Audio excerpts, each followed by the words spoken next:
So this bale's a particularly bad one, so the ones in the shed will be much cleaner and hopefully easier to load. So the trailer's fairly light, so you just need to line the trailer up with the bale. So you basically want to line up the back of the trailer with the width of the bale so that the bale ends up going on there. So you want it to be clear of each side. The bale will only just fit on there. Then pull it forward.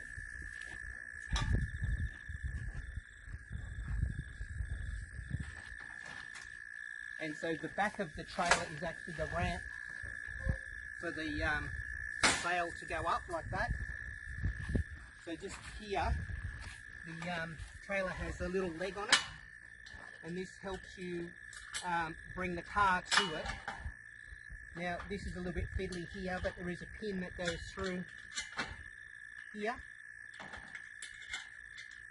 to hold the leg upright, and also that leg stays upright when it's out in the paddock, but when it's moving you want the leg to be up out of the way.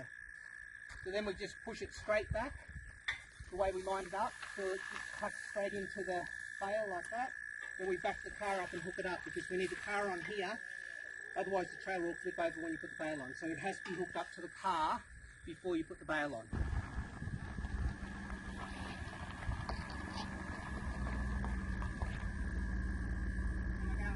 Good. Keep coming. Come, whoa! Right there? Yep. So the car doesn't have to be directly straight with the trailer, it doesn't matter, provided you can get this open, because you will need to get stuff out of the back. So you need to have the trailer hooked up to the car before you try and winch the bale on, otherwise it'll flip the trailer over. So we just pull the pin out, which is easier said than done. Now this is an old style hitch, you just have to make sure it's all the way down, and then you screw the top right down. You've got to make sure it's tight and it's on there. As I said, it'll flip the trailer over if it's not hooked up properly. And you can put the pin back in here, keep the leg out of the way, and that's on there. Now all the gears should be in the back of the car, in here. So just what we're looking for is, this is the winch here.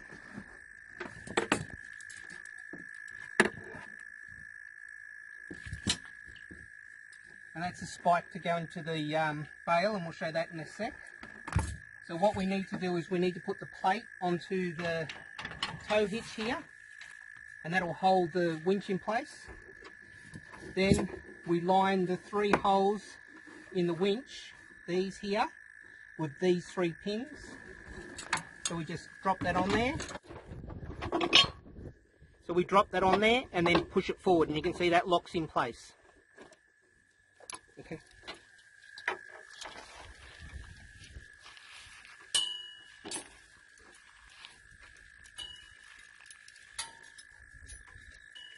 So the cable's on the winch. The red and black is the power cable. So what I've done is I've put a plug on the end of the power cable, which plugs into this lead here in the car, and that's hooked up to the battery on the car. So you want the car to be running when you're using it, so you don't run the battery flat, but it'll give you plenty of power to winch the bale on. So we just plug that in, straight in like this. You can't go wrong, it can only go in one way. The black cable is the controller, and so you can, it's like a remote control. You can be away from the winch when you're doing it, and just to test that you've got power, you just press this button here and you can hear the winch going. Now when you want to bring the cable out on the winch, you'll have to come over here. You need to loosen this thing on this side here. So basically you're loosening it like that, and then you should be able to pull out. So you do have to turn it a bit. So keep testing it, and now you can see it's spinning freely. When you want to lock it back in, you tighten that back up again. So we want it loose so we can pull the cable out and take it over the back of the bale. Okay.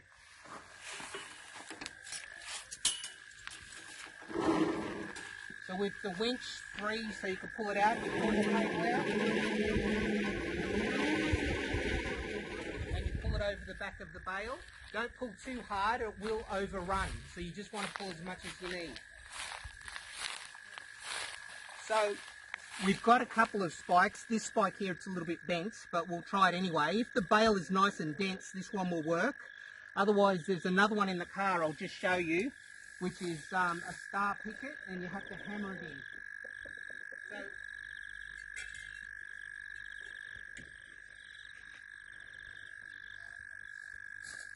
So this is the other one, which gives you a bit more purchase in there. So if this one, when you're trying it, slips out, you need to use this big one here. So this one, basically, you want to be as low as you can, and you push it into the bale, and you may need to give it a bit of a tap in. And you want it to go all the way in, because you're going to be pulling against it. So if you leave it out, it'll bend it and it'll pull it straight out of the bale. Now, if you're going to use this other one, it's a bit harder to get it in there. You want to get it started, and you basically hammer it in.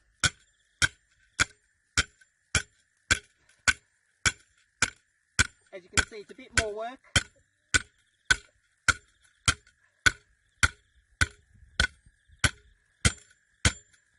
Once you're in there, about sort of half the thing, it'll start going a bit easier.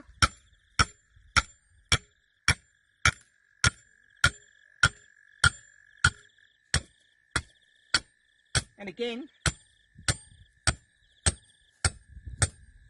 you want it all the way in, so we can, if we wanted to unclip that one, we just clip it onto that wire there. So make sure the cable's straight. Then we come back over to the car.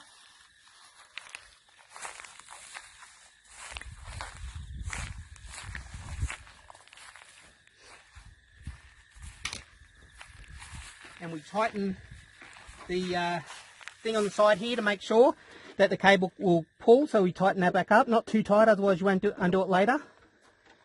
Then you grab the remote, you press the button, and it starts winding. And you can see the cable going in. Cable gets tight, now I'll show this. You can see the bale coming forward.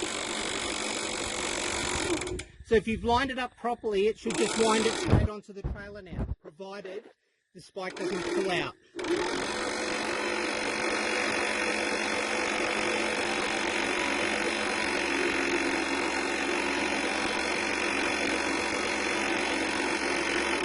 Now, as with any cable, you've got to be careful. Don't stand in line with the cable, because if it does pull out, it could flick out. It hasn't ever done it, but you never know. So when you're doing this, don't stand in line with the cable here. Don't stand in line with it.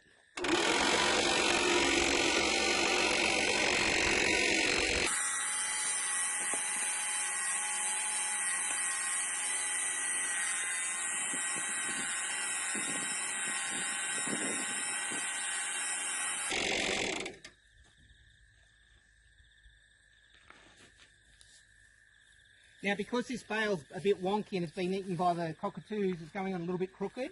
So one thing we might need to do is just give it a little bit of a hand to go straight. Now, when they're like this, you can move them around, as you can see. So as you're winching it, just push it away, so it's whichever way it's going. But if it's nice and straight and a full bale, it'll go on easily.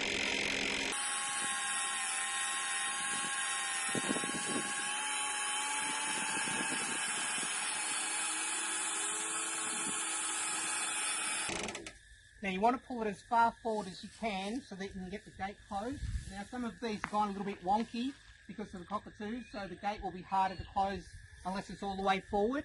If it is, don't pull the gate up as far as you can and just tie it off with a bit of wire.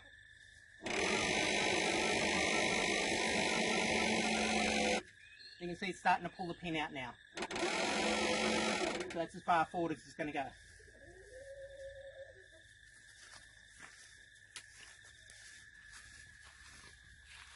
So then the gate, the ramp becomes the gate at the back.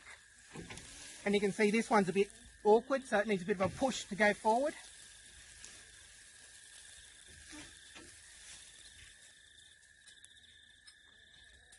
You can see we used a bit of wire last time, but I think I'll be able to get this one in there. If you can't, as I said, just tie it off with wire, it doesn't matter. But what we're trying to do is get this into here.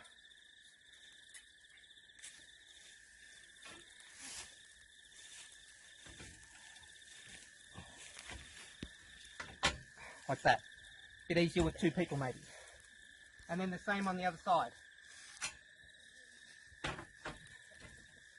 Then it's got these little pins, and they go in there to just lock it in place so it doesn't pop out once in the paddock. And you put a pin through here as well. So that's basically it.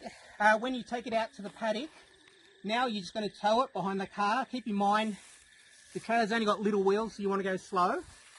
When you're out in the paddock, I'll just give an example. Let's say we've just stopped where we're going to feed the cows.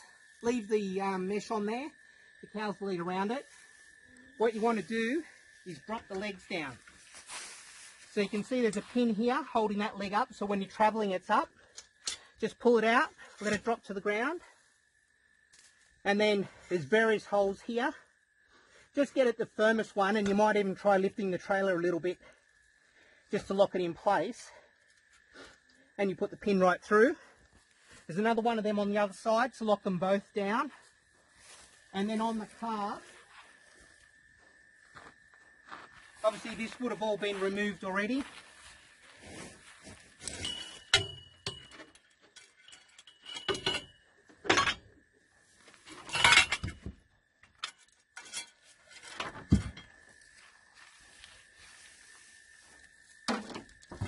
Make sure to remember to put this back in the car, otherwise if you travel with it you probably lose it. And if we lose that, we can't do anything. So back at this end now, with the bale on the trailer, it's fairly balanced. So you should be able to just lift it at this end. Shouldn't be too heavy. Put both the back legs down first, then lift the front and lock the front in place with the pin.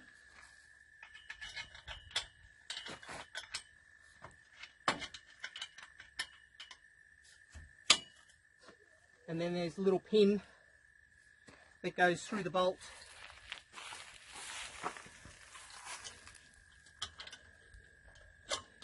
Like that, to lock it in place so it doesn't fall over. And that's basically it. Leave that in the paddock, and then the cows eat all the hay down, and then every 4 days or so, depending on how much grass there is, you repeat the process. And that's all there is to it.